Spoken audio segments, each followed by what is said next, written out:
TheLadyKeziah here.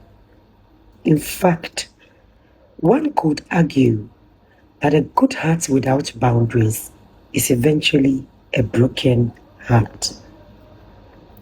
When you have a naturally giving and compassionate nature, people often mistake your kindness for an all-access pass to your time, your energy, your resources, and even your emotions.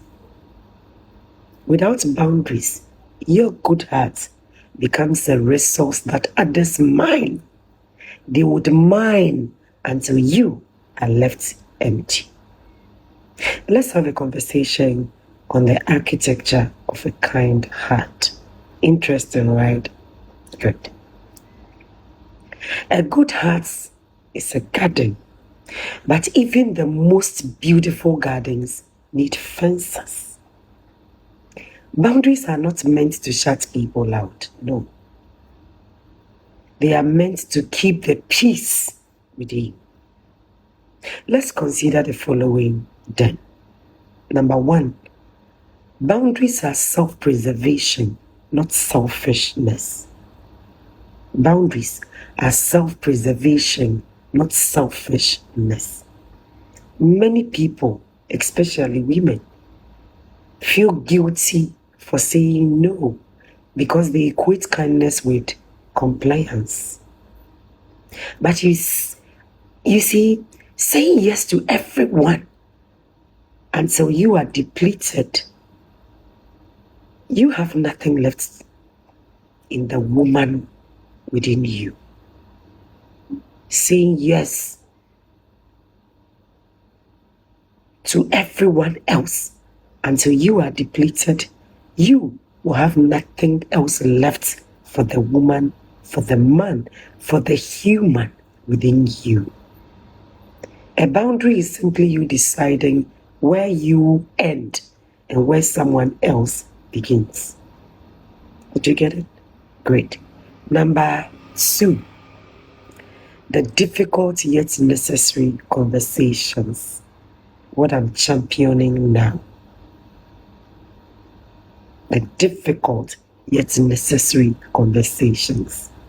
Setting a boundary is often one of those difficult conversations we avoid. It feels uncomfortable to tell someone, I can no longer carry this for you, or I'll need you to respect my time, or I can't continue this way with you. However, if you don't have that conversation with these people, you would end up having a much more painful, silent conversation with your own resentment. Should I repeat? Yes. If you are not able to have these difficult yet necessary conversations with the people who take you for granted, who are so entitled that they feel they own you, if you don't have that conversations with them, you will end up having a much more painful, silent conversation with your own resentment. Yes. Number three, protecting your portion. As we discussed earlier, if you allow others to use your life to fight their battles, use your story to fight their own internal resentment and brokenness and bitterness, your good heart will eventually become bitter too. Boundaries act as a filter. They allow the love to flow out, but they also stop the toxicity from flowing in. This is my note to you. Your kindness is a gift, and I respect you for being a kind-hearted person. But as a psychosocial counselor that has worked with people for almost 2 decades, please, your kindness is not a doormat. Your kindness is not a doormat. Having a good heart means you have much to give. Sometimes it's not even because people have much to give. It's because they have a good heart. So what they need, they end up giving to others who equally take them for granted. Having a good heart means you have much to give. You have extra to give. You have more to give.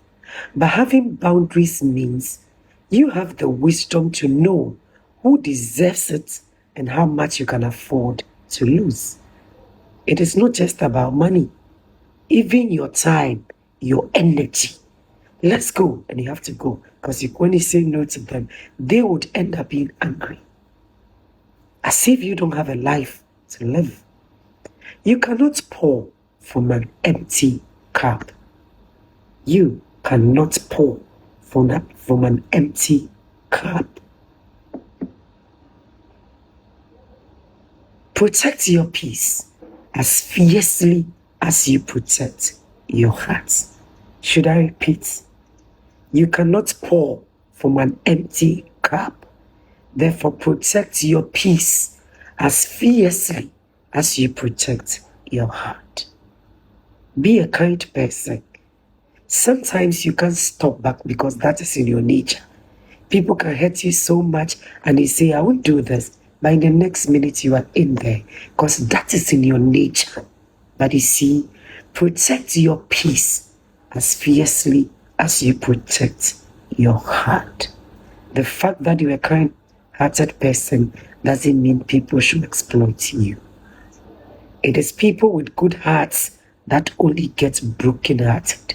Either they are betrayed, taken for granted, neglected, abandoned, scratching people's backs, and yet nobody turns to ask what is happening within you. Not even giving back to you as in the measure you gave out. Sometimes even just with their good words, their kind words, appreciation, nothing. All you have to do is to pour and pour and pour without getting anything back in return. Please, a time will come your soul will bleed. Take this serious from a psychosocial counselor who has worked with people over all these years. Protect your peace as fiercely as you protect your heart. There is nothing wrong to invest into those who would appreciate. You have a good heart, but it doesn't mean everybody should exploit you just because you have a good heart. Think about these things. Much love and blessings.